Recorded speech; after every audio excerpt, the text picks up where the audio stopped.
UDF മുന്നണി വിപുലീകരണത്തിൽ ആദ്യം തന്നെ കല്ലുകടി. PV അൻവറും CK ജാനുവും UDFന്റെ അസോസിയേറ്റ് അംഗത്വം സ്വീകരിക്കാൻ തയ്യാറായെങ്കിലും വിഷ്ണുപുരം ചന്ദ്രശേഖരനെ UDF പാളയത്തിലെത്തിക്കാനുള്ള ശ്രമം പാളി. കേരള കോൺഗ്രസ് എമ്മും പടിക്ക് പുറത്ത് തന്നെയാകും.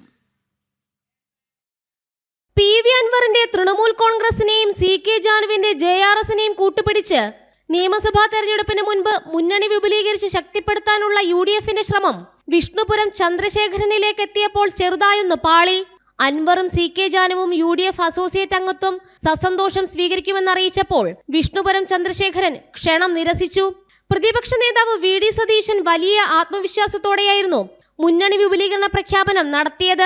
NDAയുടെ ഭാഗമായ വിഷ്ണുപുരം ചന്ദ്രശേഖരന്റെ കേരള കാമരാജ് കോൺഗ്രസിനെ കൂടി UDFലേക്ക് എത്തിച്ചാൽ മുന്നണിക്ക് അതൊരു മുതൽക്കൂട്ടാകുമെന്നായിരുന്നു VD സതീശന്റെ കണക്കുകൂട്ടൽ. ജോസ് കെ മാണിയെയും കേരള കോൺഗ്രസ് എമ്മിനെയും അടുപ്പിക്കാൻ PJ ജോസഫിനൊട്ടും താല്പര്യവുമില്ല.